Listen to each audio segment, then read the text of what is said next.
welcome to the Troy Balderson podcast. I love to start it off that way. We are being joined this morning by a very special guest and a very special friend of mine. I initially met back in 2008, 2009 timeframe when I first went into the Ohio House, and I got a little bit of info on Julie prior to even first meeting her, and it was kind of strange when I put it all together.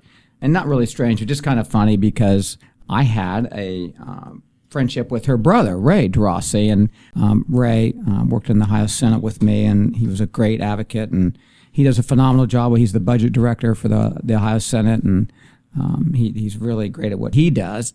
And then he introduced me and talked about his sister, who is way above whatever Ray has done. She is always smiling, laughing. She's cheerful. She's a huge advocate, and we'll get into what she represents. And she's been very good to me, helping me understand what we were dealing with out there when I was first on the House Budget Finance Committee. And I was one of the few communities that had what she represents, which is federally qualified health centers. And we'll talk about that. And so, Julie, thank you very much for being here this morning as Ray Dirossi's big sister. Not really, but the best sister. Julie is with the Ohio Association of Community Health Centers, and this is something that I have learned about, as I said earlier, and have advocated for. There's actually one in my hometown, and that's kind of what we're going to talk about today. We're going to talk about health care that's in the 12th Congressional District. Julie, thank you for joining us this morning, and we welcome you, and it's so good to see you. It's great to see you. It's great to be here. Thank you so much for inviting me here to talk about healthcare, particularly during this unprecedented time we're all going through. So I'm really excited. Thank you. Well, good. Obviously, the big topic is the elephant in the room, what we're all dealing with in this country right now. And actually, it's a worldwide issue, but it's COVID-19. Yeah. Can you give us a little bit of background of what challenges you have faced with COVID? I mean, you have a family, and talk a little bit about that. Thank you. So community health centers in the state of Ohio all across the country were comprehensive primary care providers located in medically underserved areas. So you're going to typically find a community health center in inner city urban areas or in your rural areas. Sometimes it's an access issue, and sometimes there's just no other provider in your rural areas, including Appalachia. So, and we're open to everybody, regardless of insurance status or ability to pay, and it's very comprehensive. Our mission is to remove barriers to accessing care for all of our patients, from the newborns up to the great-great-grandparents and everybody in between. And COVID certainly has really hit the health centers hard, both as a provider, their teams, their staff, their patients, their communities, particularly in our underserved communities. And being a voice for health centers right now has been such an honor because they inspire me. They are facing COVID head on each and every day, putting their health and well-being on the front lines, trying to help the entire healthcare system. So we want to make sure our hospitals stay at capacity or below, and health centers can, particularly those mild and moderate cases, or just folks that are fearful or have questions or don't know what to do or where to go. Health centers can be that on the front lines, that first stop shop right there. And it's been wonderful to watch these health centers grow. As I said, I did a podcast with Zach Space, and Zach and I talked about it. That's pretty much how our friendship started at the groundbreaking for the initial community health center that is located in Zanesville, Ohio. And the other encounter I had with it is I started to say with the House Budget Finance Committee, a colleague of mine that was also on the Finance Committee was Ross McGregor. And Ross had a community health center that was actually established in Springfield, Ohio. Right. And that's an underserved area, obviously. And so, kind of two things at once. I mean, Ross's office was also beside me. So I learned and developed so much in the importance of community health centers and what they meant, and, just making sure that, we were funding these facilities so people could utilize them. There's many reasons that, as you said, with the milder COVID cases, and I know that they're testing, and I've been communicating with my community health centers as we've been going through this tough phase with COVID, and just making sure that they're doing okay. And it's important that they have the necessary materials. That they've been a great asset. something that we've been expressing here in Ohio, it is now a mandate, and it's mask. And unfortunately, people have tried to make this very political. My parents are in their 80s, and the challenges with them and just making sure that they're safe. Do you want to talk a little bit about, the mask and how effective that they really are coming from the healthcare side of it? Yeah, absolutely. I think wearing a mask, social distancing, and making sure we're washing our hands as frequently as possible are critical to helping slow and stop the spread. Personally, I think of it this way.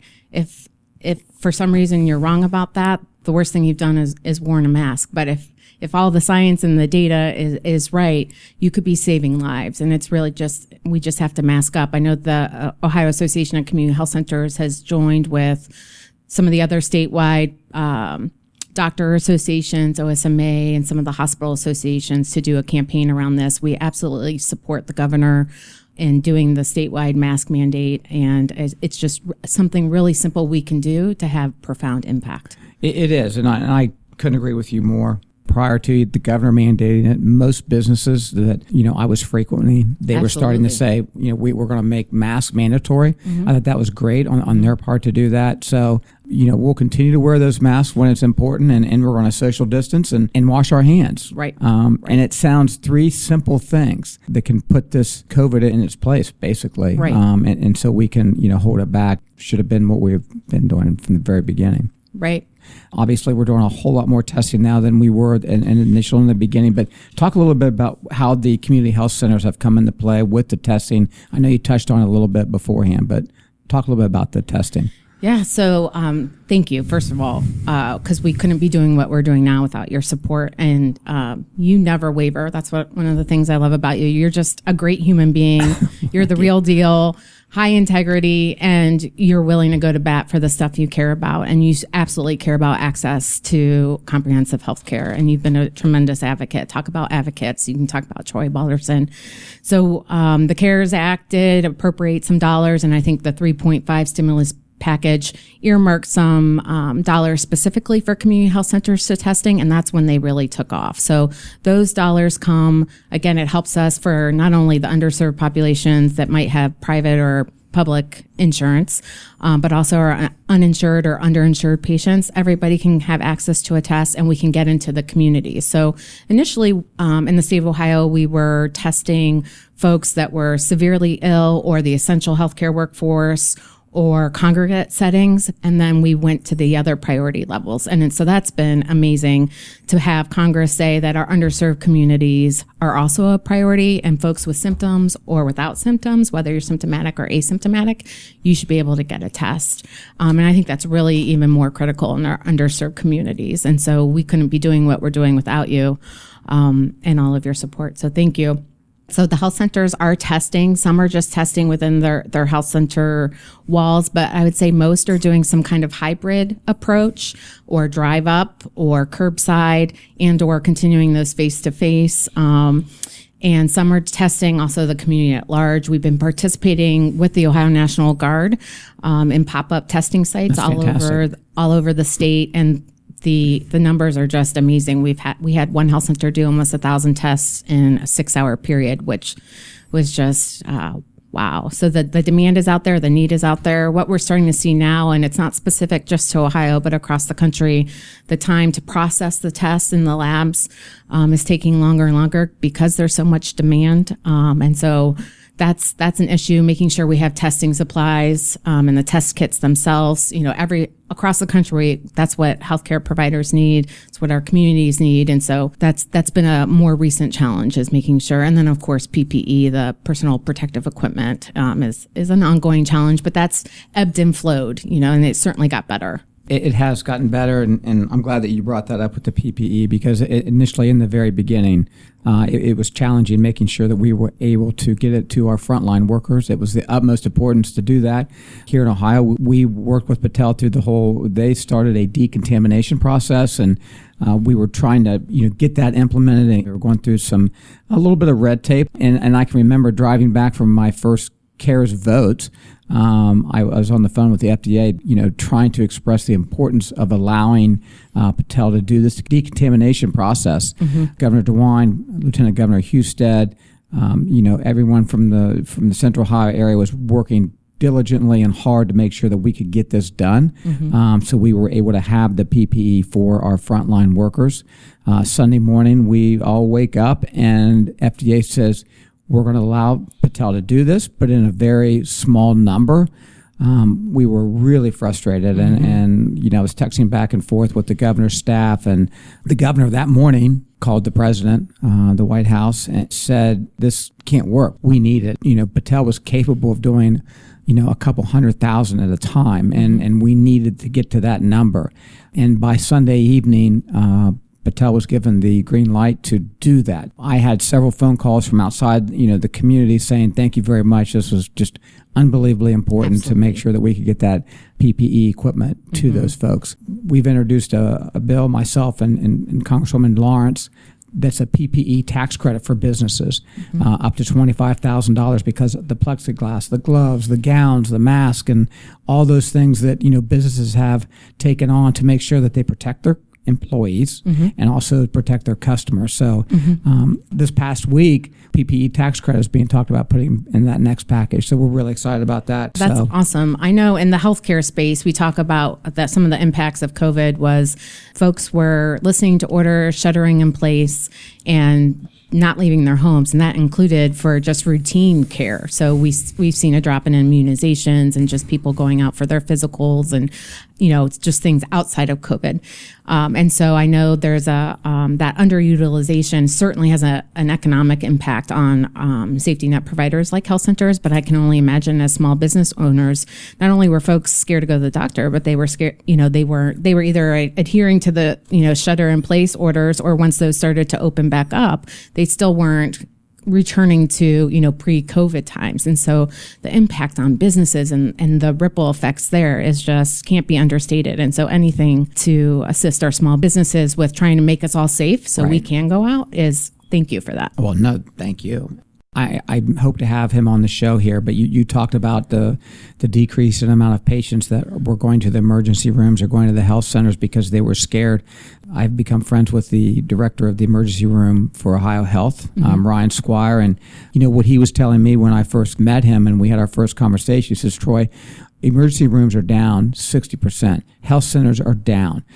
People are scared to go to the emergency room, and they're scared to go to these community health centers, not necessarily for a COVID symptom, but a heart attack, a mini stroke. There's a lot of other illnesses that are going on right now other than COVID. So it's great that you brought that up, and I'm definitely encouraged by that. And I'll let Ryan, he can speak to it better than I can, but I know the literature is showing that more people are dying at home because exactly what you said. They're not going with chest pains or stroke or heart attack symptoms. They're staying at home and passing away. And it's just imperative. And I think a message I'd love to put out is health centers, as we've started to reopen in Ohio, we are safe and we are open for care, and we're doing everything. We need to keep our team, our staff safe.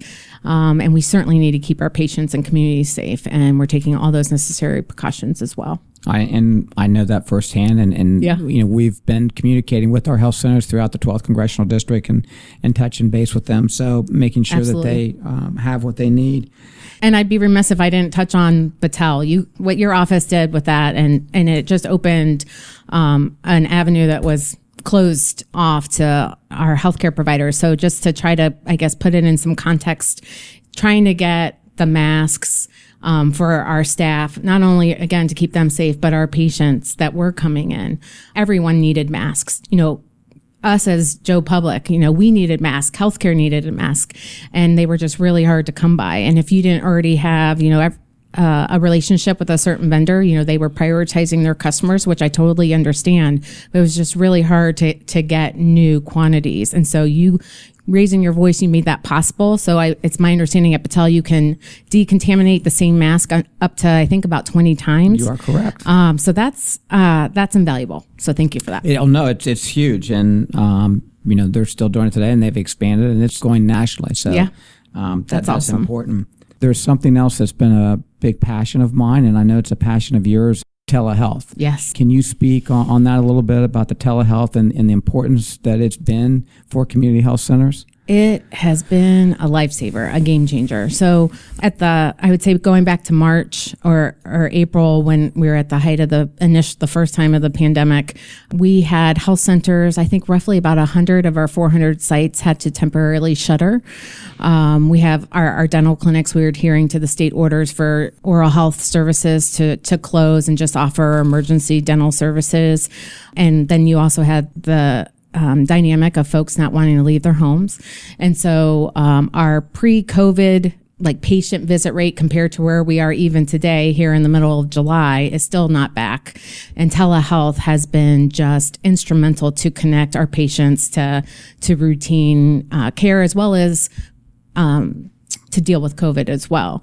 It's been a lifesaver. We heard particularly from our rural health centers that at one point in time they were 95% virtual, and that has probably backed off just a little bit as we've been able to reopen and have the supplies to be able to offer that safe care face to face. But it's going to be instrumental moving forward.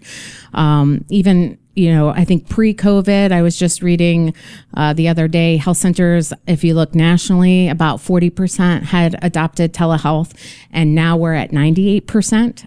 It's just been amazing. It's an essential tool so we can continue to connect with our patients and community members. Telehealth has been something that's been talked about for a long time, several years, and now it's like this isn't going to go away. This is here to stay. We're going to keep making changes to this, and we'll have that conversation here in just a minute about another reason that we need to really emphasize rural broadband. But, yes.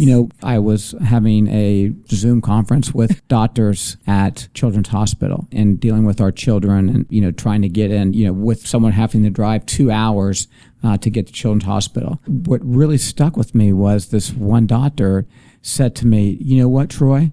It's actually better for us to see them on video because they're in their natural surroundings. Yes. Their pet is with them. Their toys are around them. I mean, if it's children, their toys around them. Their parents are both there, or one parent is there, and it gives them a sense of security knowing that they're in their zone. They feel so much better knowing that they're there and they're not going to the Children's Hospital and they're not driving 2 hours one way to get there. So telehealth is here to stay, and we're going to keep advocating for it. We have a couple pieces of legislation in Congress right now to keep expanding on that. As we deal with mental health issues, it's becoming much larger now because people are stuck inside their homes or they're afraid to come out, and the anxiety levels that are out there. I will just say we are incredibly thankful that both in the Medicaid and Medicare policies, the telephone piece was enabled during the pandemic. And I think just for folks that either can't connect or they don't have the technology, the devices at home, the iPad to do the real-time video, even just talking with a provider over the phone for screenings and things like that has been invaluable. One of the health centers actually in your district had shared with me that a senior patient had done their first telehealth visit, and it was via phone. And the patient just broke down in tears because they can talk to somebody about some of their health concerns. Well, it is unbelievable. And, my story is actual personal. I mean, it was dealing with my father. And one instance that really stuck out with me was a telemedicine, and he was having some health issues. And then that translated into a mini stroke. It was on a Friday night. I'll never forget this. It was on a Friday night about 4:30, 5 o'clock. It's a real challenging time to find somebody. And we actually had a doctor from Miami, Florida come on, a neurologist that came on his screen. So fortunately, we were in the hospital. We're very blessed to have that situation. But then to have that outreach from a doctor in Miami, Florida, running through the, questions and the diagnosis with my father. So telehealth, God bless you. So yes, God bless. We're going to keep it here and hyper focus on doing that. Thank you for sharing that. That's incredible. It's good, and my father's he's something else. But he has made me who I am today, and I'm forever grateful for him. And he must be very proud. I have to say that he is, and he's proud of me. Good. We also have to keep working on rural broadband because we still have an issue of people being able to connect. And, that's going to be one of my top priorities. There's some ideas floating around with rural co-ops These are electric co-ops that have an infrastructure in place to get electricity outside the suburban area so people can do this. And there's no better way to start looking at this than to have someone that already has the infrastructure in place to continue moving forward with that. I had a conversation, and I guess let's jump. So, mutual friend of ours, Shannon Jones. I served in the state legislature with Shannon. She was a huge advocate, yes, for prenatal care and children in general, as we all are. But Shannon is now head of an association for childcare and the challenges that are out there for that. And what we're dealing with and trying to get these funds, because, we talk about getting the economy going again. Well, parents have young children and they want to be able to know that they're taking their young children to a safe environment. That is so vital. I mean, obviously a parent does not want to take their child to somewhere where they're concerned. Right. But you have firsthand experience. You have two very young children. Can you share a little bit of the challenges with the child care and what people are dealing with that? Yeah. It is very challenging. When schools close, I will just say this is just, Julie, the person talking right now as a working mom. I have a 2-parent household, and both me and my husband are working from home right now. We have a lot of flexibility, but I can't imagine folks who felt called, our essential workforce, whether we're talking about the folks at the grocery store or in the emergency room, who have young children and had to make the decision of going somewhere safe or staying home, or what does that look like? And and for me, in my situation where I feel extremely blessed and fortunate, it was just so challenging. And at times I would call it was a nightmare at times, quite frankly. But, and I also think as a childcare provider, I would imagine they're trying to make it as safe as possible. So they're having to do the plexiglass, like you were saying, but also limit the classroom sizes. And so they're having those economic challenges. They don't have the volume that they had, but yet we're asking them to do more. So I think that, that's got to be extremely challenging.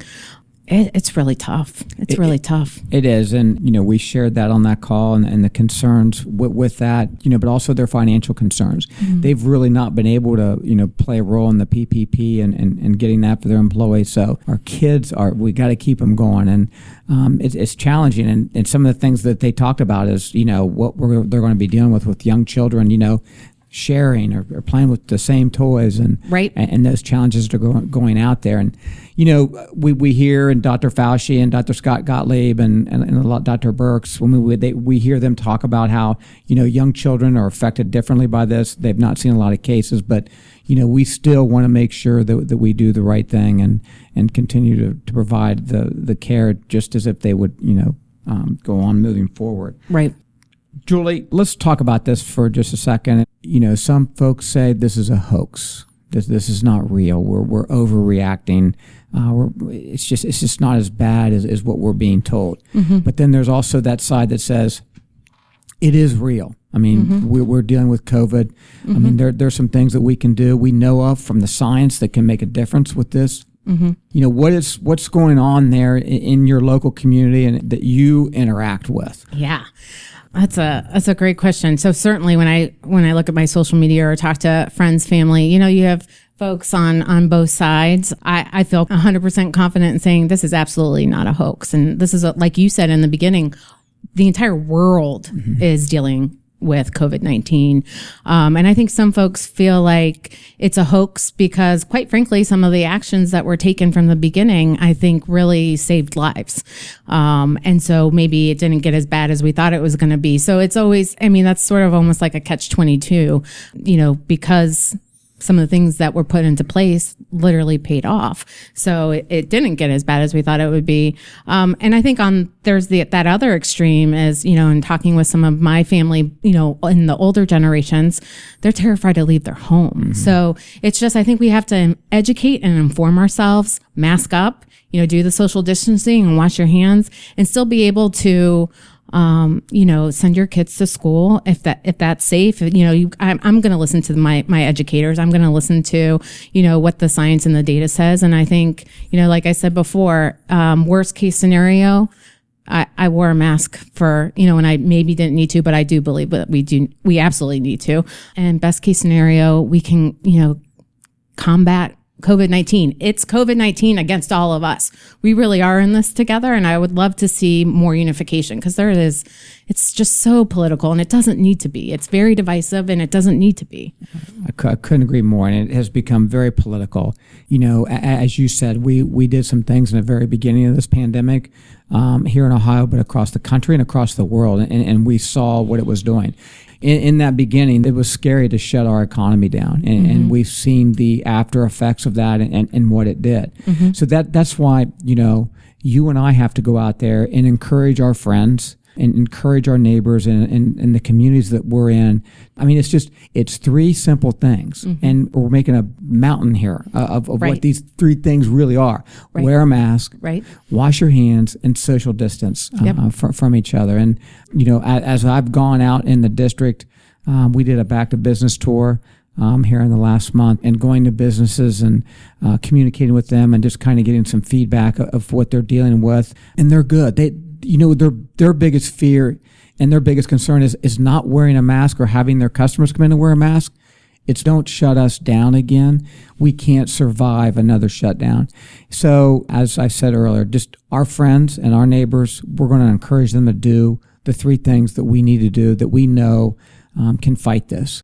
Something that we're getting calls in the office about, and I'm also communicated with several health facilities dealing with this, but it's the turnaround on test results. And I think that if you could share some of those stories, and because that's something that I'm hearing in our congressional office, that's something I'm hearing from my constituents. Could you touch a little bit about the turnaround with the COVID and the results of whether you have it or whether you don't have it? Yeah, absolutely.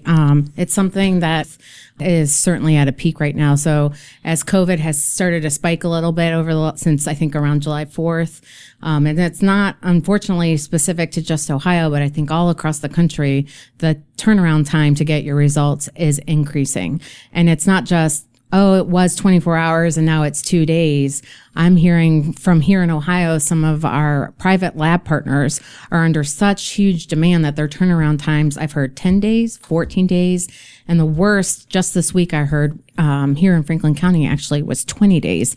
And so how is that helpful to anybody? Once you're tested for COVID, particularly if you're experiencing symptoms, you need to isolate till you get your results.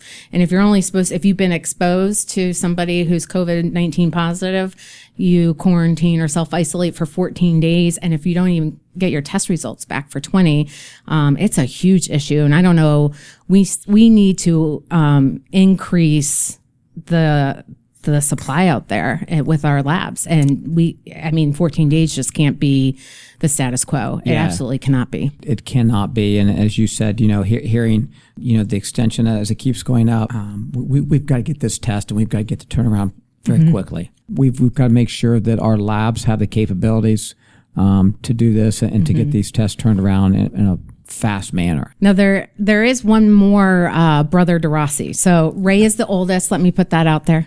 And then I'm in the middle, and then we have a younger brother, Mike, and he lives in Maryland. And in Maryland, he says they have access to same day testing and results. And so I know there are those rapid tests, and they're here in Ohio too, but anything we can do to increase the supply of those, because just much like with strep throat, how you can do a rapid strep test, you could go in and get a rapid COVID test. You can get your results in 15 minutes. Now, there is not so much a concern about false positives, but there is sometimes an increased incidence of false negatives. And so if somebody's showing symptoms of COVID and they get a rapid false negative test, you make a clinical judgment of should I administer a normal, what they call a PCR COVID test. And then only those folks would get the nasal swab, which would need to go to a lab. So that will that will relieve the pressure on the labs. And it will also help us with like contract tracing and just informing us as consumers, as individuals, as people. You want to know your results, and waiting 2 weeks just isn't the answer. It's unacceptable. Just to kind of wrap up here, and Julie, not only as a friend, it's been great Thank you for being here today. Thank you for your work in the healthcare field, but also in healthcare communities in making sure that we serve everyone to the best of our ability for their healthcare issues. And as we move forward, I look forward to working with you and continue our friendship. So thank you very much for being here today. Oh, thanks, Troy. It is truly, I feel extremely blessed to represent community health centers, but I also feel extremely blessed that you're my congressman. You're the real deal, and you're just a great human being, but you're also a great advocate, and you really care about the substance of policy, and you want to make a difference in your constituents' lives. And I've experienced that firsthand, so I'm blessed to be a constituent, but I'm just very thankful that you are there in DC to raise your voice for all of us. Thank you. Well, thank you very much, Julie.